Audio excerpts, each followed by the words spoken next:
रहते थे, पूजा पाठ करते थे। लेकिन उनका जो पुत्र था उसका नाम था गुणनिधि, लेकिन वह नाम के अनुसार काम नहीं करता था। वह बड़ा दुष्ट था, दुराचारी था। नाम था गुणनिधि, यानी गुण जिसके अंदर समाहित हैं, गुणों का जो खजाना है, लेकिन खजाना जीरो था, काम सब उल्टे करता था। पिताजी को भी कई बार कष्ट देता था, डांटता था, पीटता था। तो पिताजी ने घर से निकाल दिया, भाई कोई प्रॉपर्टी आपको नहीं मिलेगी, कुछ नहीं मिलेगा। प्यास से बड़ा दुखी हुआ तो शिव मंदिर में सोचता है कि भाई यहाँ कुछ ना कुछ मुझे प्राप्त हो जाएगा। रात्रि में शिव मंदिर में गया, लेकिन कुछ दिखाई नहीं दे रहा था, अंधेरा था। तो उसने सोचा कि भाई कुछ जलाया जाए, कोई व्यवस्था नहीं। माचिस जेब में पड़ी हुई थी, भांग पीते थे। तो अपना वस्त्र निकाला, एक कपड़े में लपेटा, उसको जलाया, थोड़ी रोशनी हो गई। तो मंदिर में अपना ढूंढ लगे भाई कुछ सामान रखा हो तो अपना उठा के ले जाएं, बेचें, कुछ खाना पीना करें। तो वहां कुछ दिखाई नहीं दिया, बस दिखाई दिया तो भगवान शिव के ऊपर लगा हुआ एक घंटा था। शिव जी के ऊपर एक घंटा लगा हुआ था, उठा लेते हैं, इस घंटे को ही चुरा लेते हैं। तो उसने इधर उधर देखा कि वही सीढ़ी नहीं है, स्टूल नहीं है, कैसे चढ़ा जाए। अब कभी वो शिव जी का पूजन नहीं करता था तो भाव भी नहीं था। भाई किसी चीज से हम प्रेम करेंगे, आस्था रखेंगे, विश्वास रखेंगे, तब उसके लिए हमारे हृदय में भाव होगा, प्रेम होगा और समर्पण का भाव होगा, पूजन का भाव होगा। तो शिव जी का कभी उसने पूजन नहीं किया था, इसलिए सोचा कि भाई ये पत्थर है नीचे लगा हुआ, इसी के ऊपर चढ़ के घंटा उतार लेते हैं। तो शिवलिंग के ऊपर चढ़ गया, उसने घंटा उतारना चाहा। घंटा उसने उतारना चाहा, भगवान शिव प्रकट हो गए, क्योंकि घंटा बोलने लगा। भैया आप उसको पकड़ेंगे जरा सा तो बजने लगता है।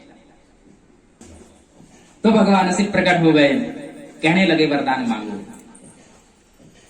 अब भगवान जैसे ही सामने आए, भगवान ने सर पे हाथ रखा, बुद्धि शुद्ध हो गई।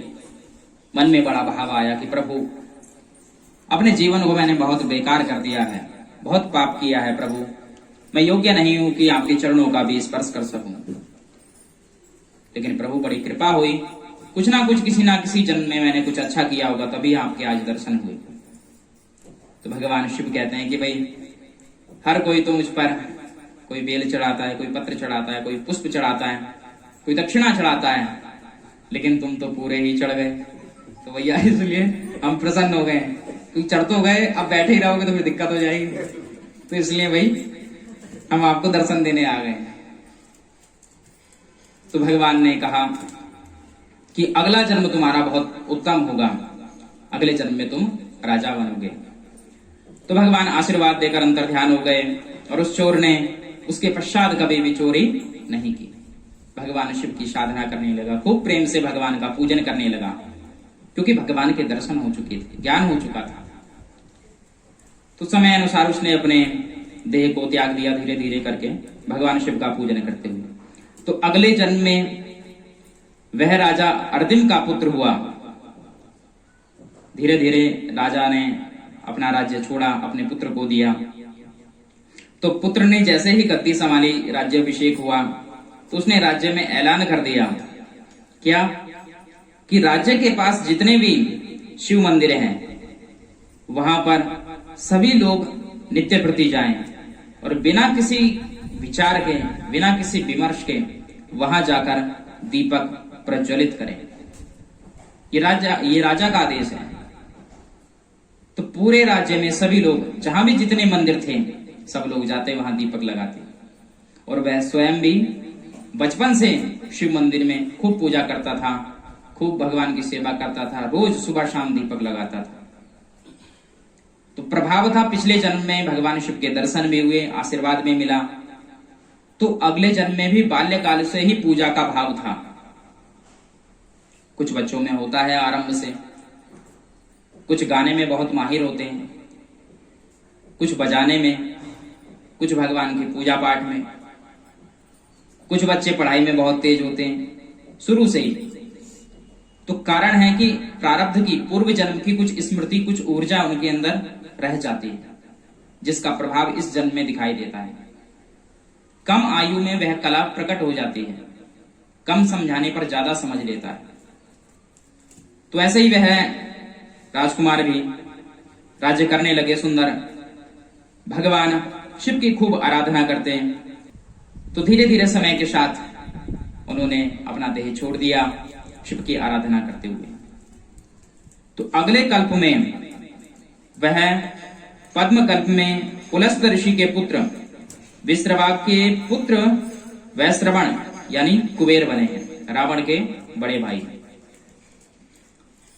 उन्होंने जब बचपन में थे उन्होंने भगवान शिव की खूब साधना करी, क्योंकि पहले जन्म में दर्शन हुआ, दूसरे में भगवान की खूब सेवा करी, खूब दीपक जलाए, खूब शिव मंदिर में प्रकाश किया। तो उसके फलस्वरूप कुबेर बने हैं।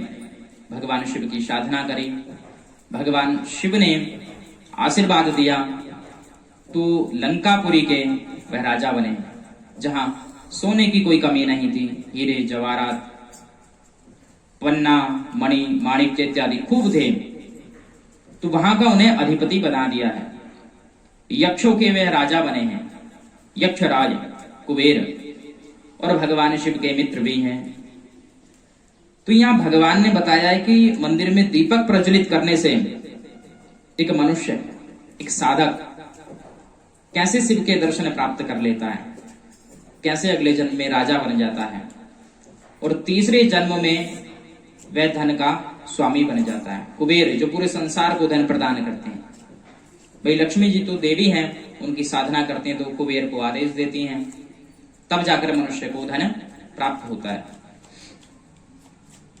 तो इस प्रकार से हम सभी को भी यदि समय है, समय को निकालकर शिव मंदिर में जाकर नित्य, चाहे 5 मिनट का समय है, 10 मिनट का समय है, दीपक लगाना चाहिए। प्रतिदिन का समय नहीं है तो जो शिव का प्रिय वार है, सोमवार है, त्रयोदशी है, पूर्णिमा है, मासिक शिवरात्रि है,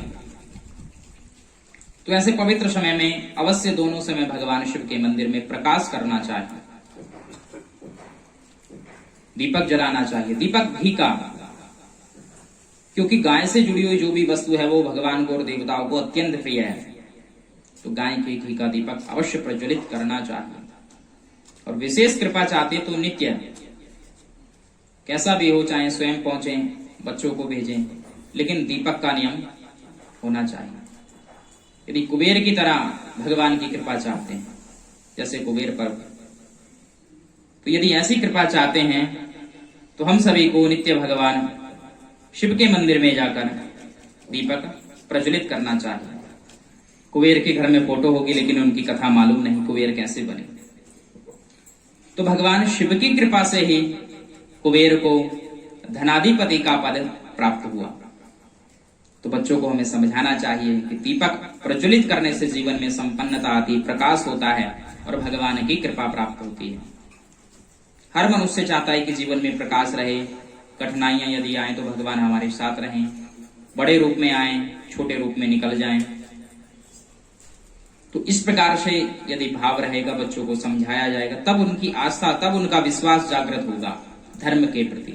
हम कह तो देते हैं लेकिन उसके पीछे जो कथा होती है, जो भगवान की लीला होती है, वह समझा नहीं पाते, इसलिए बच्चों का विश्वास कार्य करने में नहीं हो पाता। तो जो भी हम उन्हें कार्य बताएं तो उसमें पूर्ण आस्था विश्वास के साथ, और इसके पीछे जो कथा है, जो शास्त्रों में वर्णित है, जो पुराणों में वर्णित है, जो लिखी है, वह अवश्य उन्हें सुनानी चाहिए। इसलिए बच्चों को भी साथ में कथा में लेकर बैठें, कथा में पहुंचे।